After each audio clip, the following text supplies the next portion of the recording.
yo no tengo ninguna autoridad en la materia, en cuestiones de duelo. Yo, claro, voy a hacer como umbral, ¿no? Yo lo que voy a hacer es hablar de mi libro, voy a hablar de la soledad desde una perspectiva sociológica y de lo que hemos aprendido sobre ella a lo largo de todo un proyecto, ¿no? Me gustaría solo un minutito contextualizar el marco de esta investigación, porque esta investigación cualitativa que yo he hecho es parte de un proyecto más grande que se llama Soledades, Bakardadeak en euskera, promovido por el Gobierno vasco en colaboración con la Fundación Matía, con la cual yo a su vez colaboro, porque, bueno, quiero decir, soy casi parte del equipo, pero yo soy autónomo, yo trabajo puntualmente en investigaciones con ellos. Y este proyecto, Soledades, contaba con varias patas, unas más prácticas y más orientadas a la intervención y otras más teóricas, siendo una de las cuales la investigación cualitativa que yo realicé en coordinación con otro equipo formado también por Elena del Barrio, por Sara Marsillás y por Maite Sancho, que las has mencionado, que realizaron un estudio cuantitativo sobre la soledad y fueron retroalimentándose, ¿no? El uno al otro. Los resultados de todo el proyecto están en la web, así que si a alguien le interesa, al terminar la charla, pues os puedo enlazar la página donde se encuentran todos los materiales. Y dicho eso, debo aclarar que yo me he encargado de la parte cualitativa del proyecto, pero también de generar a partir de ella unos contenidos audiovisuales, unos vídeos que tratasen de encarnar, ¿no? De darle sustancia a todo lo que se trabajó en el proyecto, en algunas experiencias, que mostrasen experiencias de la soledad, ¿no? Que mostrasen experiencias concretas, que diesen cuenta, además, de esa diversidad, de esa pluralidad que encierra el fenómeno de la soledad y que es la razón por la que el proyecto se formuló en plural, hablando de soledades, ¿no? Entonces, bueno, os aviso de esto porque esa doble vertiente del trabajo en el proyecto, la investigación cualitativa por un lado y los vídeos por el otro, es lo que espero que tengamos tiempo de compartir durante esta media hora que nos queda. Entonces, en relación con la investigación, he de aclarar que mi intención no pasa por resumir la investigación en todas sus fases, sino más bien compartir unas breves reflexiones que para mí han surgido a raíz de realizarla. Y por eso lo primero que quiero empezar advirtiendo es que con el estudio cualitativo no hemos estudiado, digamos, la soledad dando por hecho lo que es, ¿no? Es decir, ahí están siempre los juegos y las complicaciones que nos ofrece el lenguaje. Decimos soledad, pero no sabemos si estamos hablando de lo mismo. Por lo cual no hemos tratado de medir un objeto de estudio llamado soledad, que ya damos por sentado lo que es, sino que hemos dedicado unas cuantas páginas, 90, 100 páginas, a definir qué es, a definir cuál es la naturaleza de ese fenómeno que llamamos soledad. Es decir, el concepto soledad no es el lugar de salida, sino el lugar de llegada de la investigación que os voy a contar. Y la apuesta, además, la forma en la que hemos tratado de definirla, ha sido conceptualizar la soledad a partir de los discursos y de las experiencias de quienes la viven, ¿no? Por eso hemos llamado a la charla Experiencias de la soledad. Así que todo lo que voy a pasar a contar se asienta sobre sus relatos, ¿no? Se asienta sobre lo que han compartido conmigo generosamente pues, 16 personas en este caso con las que realicé largas entrevistas. No me voy a adentrar ahora en cuestiones metodológicas. Si alguien tuviera alguna cuestión, pues luego la podemos resolver. La cuestión para mí, yo en todas las investigaciones que he hecho desde hace muchísimos años, orbitando en torno a todas estas temáticas, ¿no? Que mencionaba Cristina, siempre he procurado generar modelos explicativos encarnados, modelos explicativos que se basan en el discurso de las personas, intentando no tanto ofrecer como estudios sesudos llenos de citas, de referencias dentro de la literatura científica autorizada, sino tratar de ver cómo se formula a partir de las propias experiencias de las personas una vivencia, en este caso la de la soledad, ¿no? Y en el ámbito de la intervención social creo que, de hecho, hablamos mucho de las personas, pero poco con ellas, ¿no? Las erigimos en objeto de estudio, despojándolas de esa subjetividad que les hace sujetos, ¿no? De hecho, cuando accedemos a sus discursos, la gente tiene la manía de ser singular, de no encajar en los esquemas teóricos que teníamos preparados para ellos. Por eso he decidido comenzar esta charla ya directamente con un vídeo, he decidido comenzar esta charla con un personaje que creo que nos puede ayudar a ubicarnos en un lugar de ruptura, por decirlo así, respecto a los estereotipos de la soledad. Así que vamos a conocer a Pío.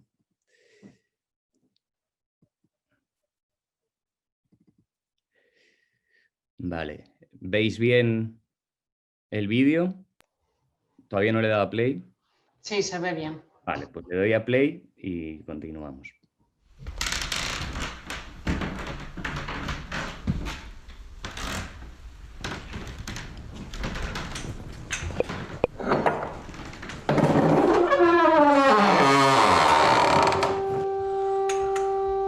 Yo nací en esta casa. Viví hasta los 17 años. Y después he vivido en Madrid, claro. He hecho una vida fuera de aquí. Luego volví. Cuidé a mi hermano porque se quedó solo. Mi hermano murió y yo me quedé solo en esta casa. ¿Tú te crees que yo me aburría? No, no, no. Seguro que puedo decir que yo no me he aburrido nunca.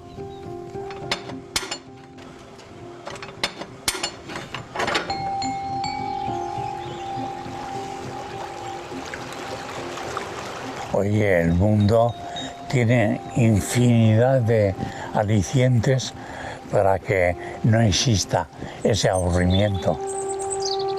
Puedes leer, puedes meditar, puedes ver una película, puedes escribir, que a mí me ha llevado, el escribir novela y cuento, me ha llevado muchas horas de tranquilidad. Luego he dicho, pues voy a echar un pequeño alto.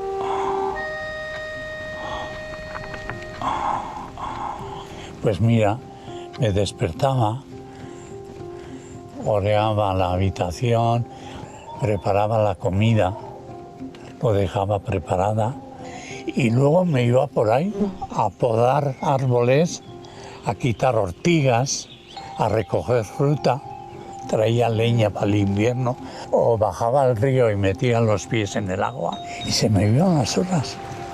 A mí no me afectó nunca el sentirme pues solo, porque la soledad es una manera de estar contigo mismo, te lleva a estar más seguro, más certero con lo que crees tú mismo. Y a mí, para mi soledad, eso me ha servido mucho. ¿Qué tal has visto la casa? Ah, bien. Bien. Bien.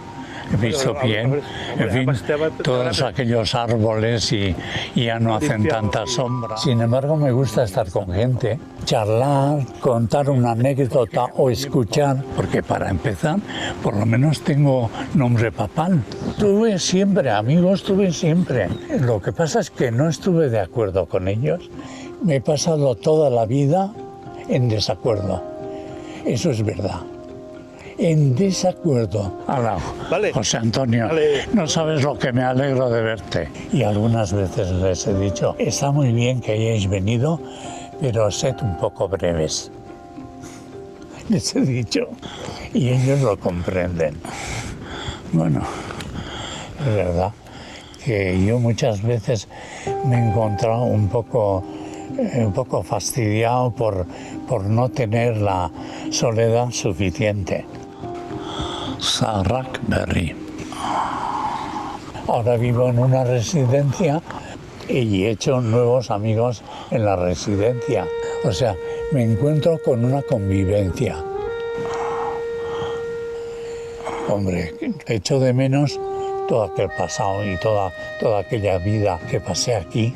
Ahora solo no podría estar, pero si tuviese 40 años, vendría mañana. Mejor dicho, vendría esta noche para hacer noche aquí.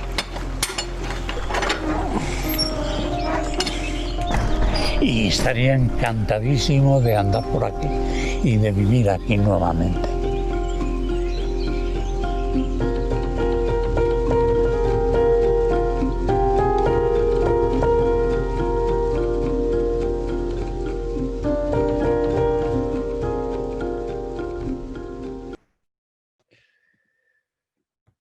Bueno,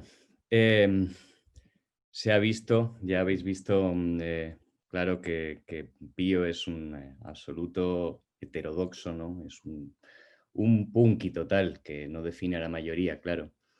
Pero lo he elegido para arrancar porque creo que hace muy visible algo obvio y que tendemos a olvidar, ¿no? Y es que estar solo no es igual a sentirse solo. Hay personas que viven solas y no se sienten solas, y viceversa. Hay personas que viven acompañadas, muy rodeadas, y sí señalan un fuerte sentimiento de soledad. Es decir, que la soledad parece definirse en algo que va más allá de la mera compañía. Por eso las preguntas principales que traté de resolver, ¿no? El enigma que se me planteaba ante la investigación han sido esas, ¿no? Por un lado, ¿qué provoca el sentimiento de soledad? Y por otro, ¿qué hace que viviendo situaciones similares unas personas se sientan solas y otras no? Y lo primero que nos encontramos en el análisis de las entrevistas, la primera sorpresa que nos llevamos, es que si bien tendemos a pensar que la soledad se define en, digamos, un problema relacional, ¿no? Pensamos sobre todo como una cuestión de relaciones, la soledad, en una especie de discrepancia entre las relaciones que se querrían tener y las que se tienen, esta situación, siendo muy relevante, es solo uno de los elementos que explican el fenómeno. Es decir, sí me atrevería a definir la experiencia de la soledad a partir de una situación de desvinculación, pero esa sensación de desconexión no es exclusiva hacia las personas. Lo que explican quienes se sienten solos es que se sienten desconectados en un sentido más amplio. Se sienten desconectados hacia el mundo, se sienten desconectados hacia su contexto y se sienten desconectados, sobre todo, y a mí esto es lo que más relevante me parece de cara a lo que voy a exponer ahora, hacia sí mismos. Es decir, se sienten solos porque no tienen un sitio en el mundo, porque no conectan con ese mundo y no saben quiénes son en ese mundo. Se sienten solos porque se han quedado sin un rol, sin una función relevante, sin una identidad dentro del mundo.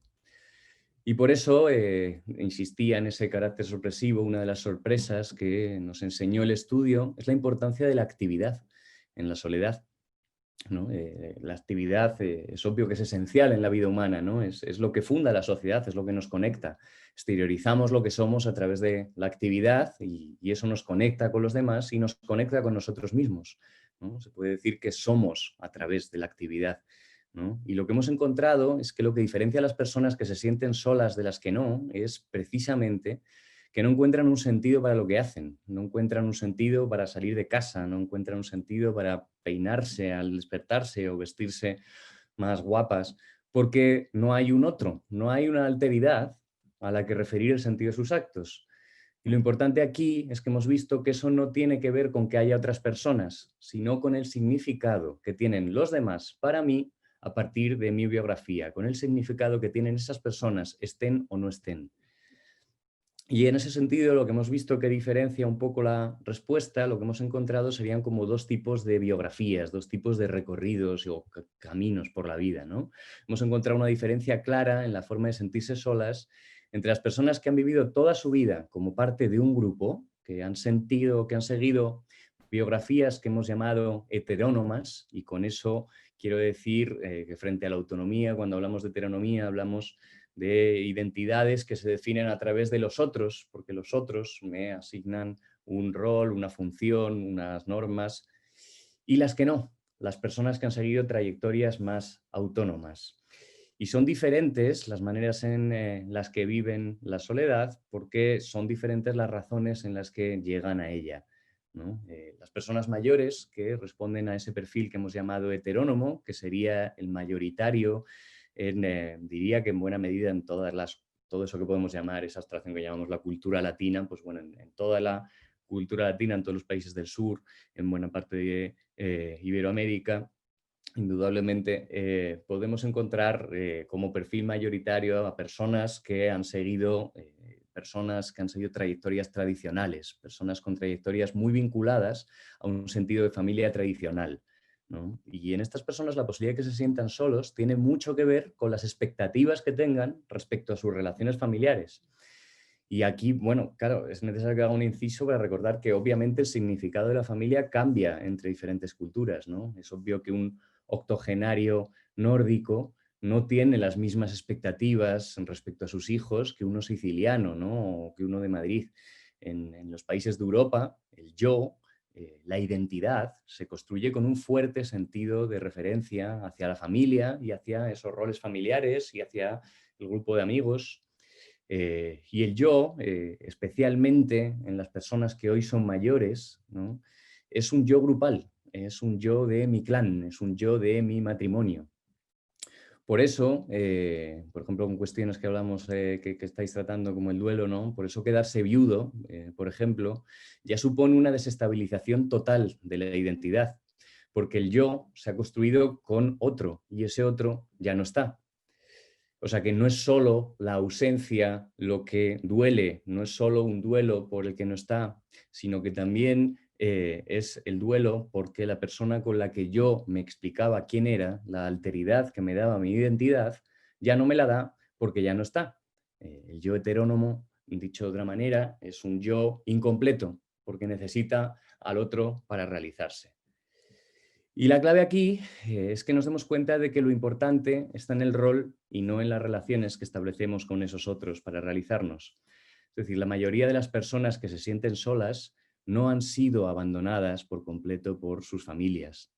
El fenómeno de la soledad es más cotidiano y es más reconocible que esa versión espectacularizada que ofrecen normalmente los medios de comunicación de ese pobre anciano abandonado. Por supuesto que eso existe y son historias trágicas, pero la soledad en un orden cotidiano se expresa en otros términos mucho más comprensibles y también mucho más matizados, más complejos, ¿no? A muchas personas que se sienten solas, puede que sus hijos les llamen y que sus nietos les visiten los domingos, pero que sin embargo no estén integradas en su vida diaria, ni tengan un rol significativo, ni tengan un rol consentido, relevante para el grupo. Es decir, son personas que pueden no sentirse útiles porque sienten que nadie espera nada de ellos y por eso se sienten solos aunque tengan gente alrededor. Y al revés, hemos encontrado personas que podían tener círculos relacionales muy pequeños, a lo mejor solo veían a su hija y a su nieto, pero sí sentían que tenían una labor con ellos que satisfacía sus expectativas respecto al rol que querían desempeñar en esa familia, ¿no? Y al sentirse necesarias, esas personas no se sentían solas, ¿no? Esto recuerdo cuando estaba haciendo el estudio, el trabajo de campo, una de las entrevistas que hice, fui a la casa de la mujer y estaba su hija también, ¿no? Y antes de empezar la entrevista ella me preguntó, ¿no? Me dice, ¿por qué mi madre se siente sola si yo la cuido y la llamo todas las semanas, ¿no? Y yo en aquel momento no supe responderle, pero después de entrevistarla, leyendo las transcripciones, profundizando en los significados que ella me remitía, entendí que era porque percibía que ya no era necesaria, ¿no? Que realmente no la necesitaban, ¿no? Y sin un rol consentido, los afectos, aunque importan, no son suficientes, o eso es lo que yo he encontrado en el estudio.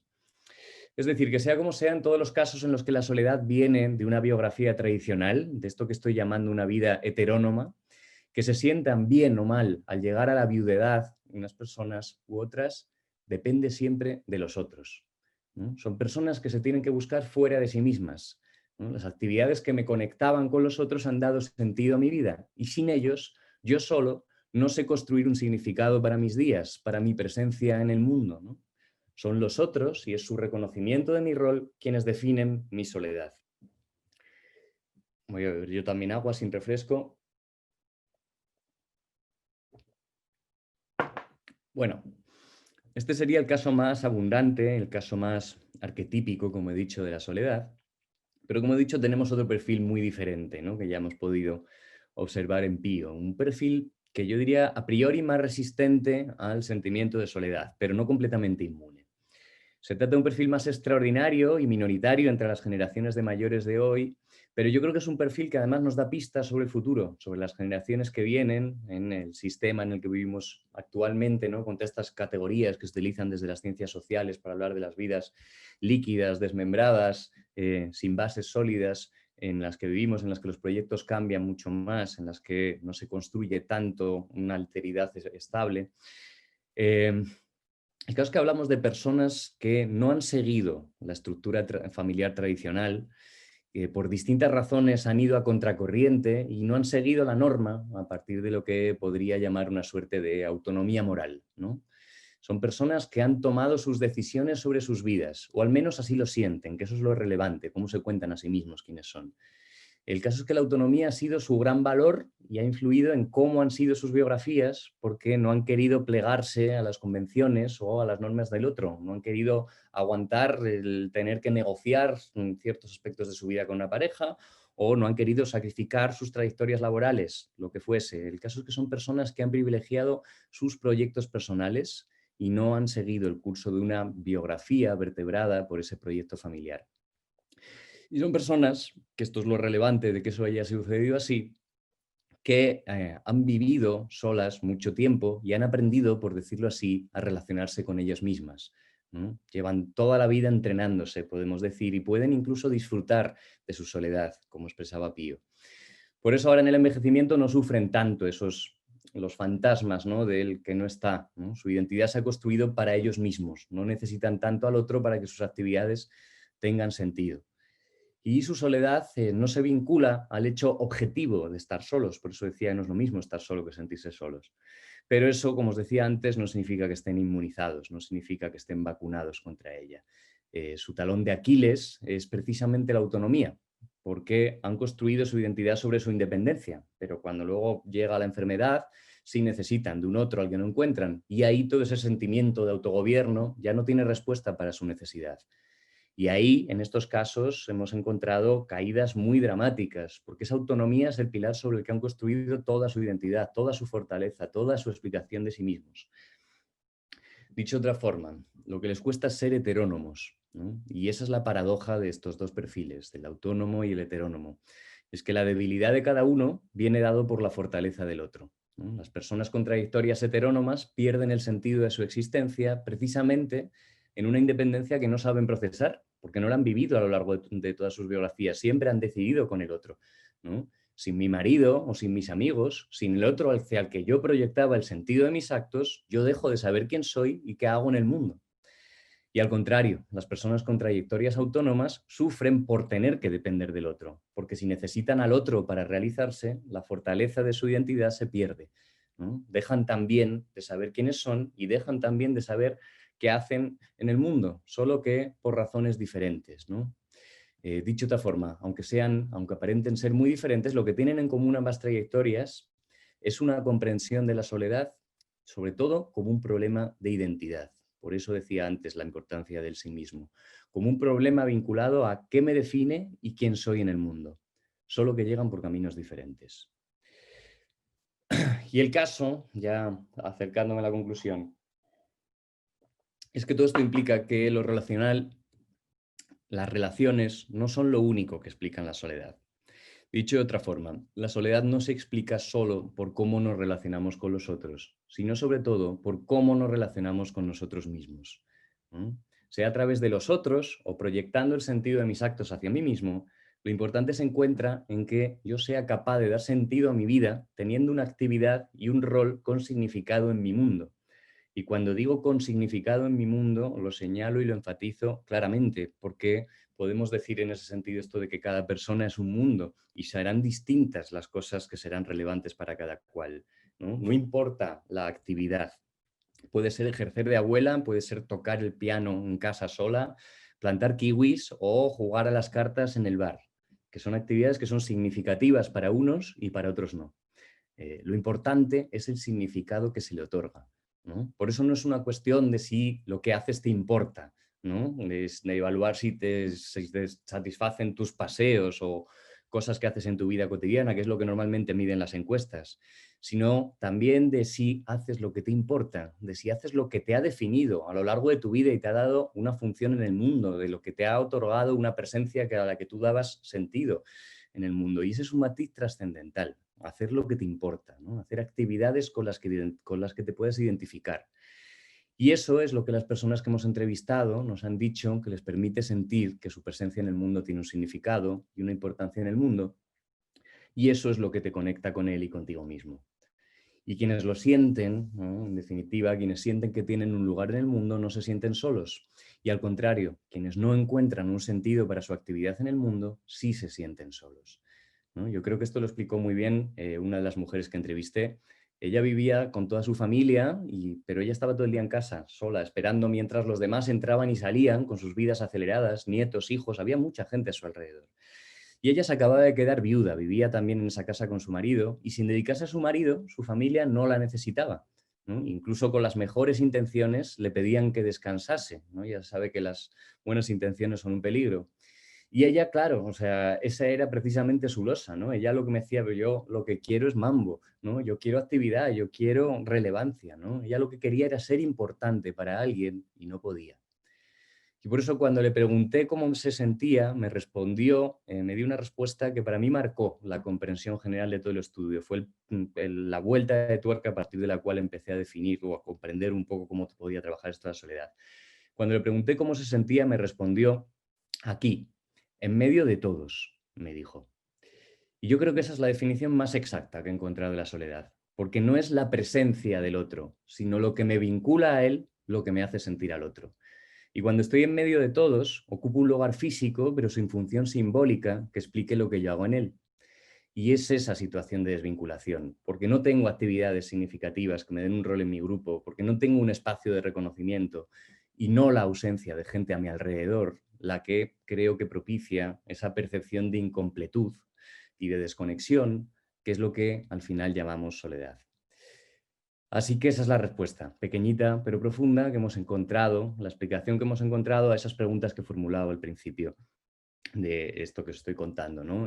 Las respuestas que hemos encontrado a cómo funciona el sentimiento de soledad y a por qué unas personas se sienten solas y otras no. Y por eso, en conclusión, la propuesta que traigo a este foro es que la soledad no se explica correctamente estudiando únicamente el número o la calidad de las relaciones de una persona, y por eso en futuras investigaciones, en futuros planes de intervención, y habrá, me imagino, en este foro mucha gente que trabaje de forma más o menos directa con distintas situaciones de duelo en las cuales acontece un fuerte sentimiento de soledad, creo que se debería tratar de explorar también esas dimensiones más existenciales y más simbólicas que tienen que ver con la posibilidad de realizar actividades con sentido, actividades significativas para mí, como una dimensión esencial para entender el fenómeno de la soledad. Y dicho eso, como creo firmemente en esa máxima que dice que una imagen vale más que 1000 palabras, para terminar me gustaría poner un segundo pequeño vídeo que hicimos durante el trabajo de campo, que está lleno de testimonios ya sin filtrar, ya dejo de hablar yo por los demás y ahora las experiencias de la soledad se expresan con su rostro y con su voz, así que voy a dar a compartir pantalla una segunda vez. Y vamos a ver si encontramos una conexión entre lo que acabo de contar. A ver, un momentito porque se pone aquí. Ahora sí. Allá voy. ¿Se ve bien? ¿Se ve y se oye? Un poco peleagudo, ¿eh? Eso de la soledad es muy difícil de entender, porque todos no somos iguales. Fatal. La soledad es terrible. La mejor compañera, porque yo siempre me he encontrado muy sola, pero siempre me he encontrado conmigo misma. No quiero aceptarla. En este momento está empezando a hacerme mella. Yo nunca me he sentido solo en la vida, nunca. Sentirme solo, nunca. He estado solo, pero he hecho algo y ya no estoy solo. Es no el estar solo en compañía de personas físicas, sino el interiormente no encontrarme yo. Para mí es eso. Por mucha gente que tengas alrededor, te encuentras sola. Te encuentras sola, te sientes sola. Se siente sola. Yo por eso digo que todas las soledades no son iguales. No. Y el carácter de todos tampoco es igual. Tampoco. Cada uno tiene su carácter y su manera de pensar. Yo no me siento sola. La suerte que tienes. Sí, de verdad. ¿Cómo lo haces? Haciendo bueno lo que me toca. Y no te la fuiste de este momento, sino de muchos momentos en mi vida que me he encontrado sola. Hombre, si eres buen conformar, creo que sí. Yo creo que es más fácil no sentirse solo o sola, si eres de buen conformar. Sí, pero venías del trabajo, salías con los amigos o salías con la mujer, pues tenías una alegría, tenías una forma de vivir. Pero ahora te sientes impotente. Yo tenía muchos alicientes, cantaba en un coro, había una excursión. Y al estar acabándose eso, pues te quedas y uy, ¿y ahora qué? Los días son planos. No se sabe explicar lo que es. Es un vacío, digo yo. Es un vacío. Que te has visto llena de cosas y de repente te has vaciado. Nos hemos quedado estacionados. ¿Me entiende? Lo que sí tengo claro es que la soledad va siendo renuncias parciales a todo. Soluciones, yo le daría una tremenda, drástica, real. 25 o 30 años menos. Cada persona es un mundo, entonces la soledad suya pues no va conmigo y la de él, Juan, tampoco. Yo soy una persona que necesito a los demás. Muchas veces me hundo. Al sentirme solo me hundo. Yo no sé para qué estoy en el mundo. Yo todos los días digo esto para mí. Si estoy solo, siempre hago algo. Siempre estoy haciendo algo y siempre me están diciendo, oye, Juanito, ¿me puedes hacer esto? Y voy y ayudo. La soledad se combate con actividad. La actividad es primordial en la vida. Es que yo no sé estar así sin hacer nada. Efectivamente, me siento solo porque busco objetivos y no los encuentro. No los encuentro porque para mí se han terminado. He sido yo la que he trabajado y ahora, sin embargo, pues todo eso ya está terminado. Entonces tengo que empezar una vida ahora distinta completamente.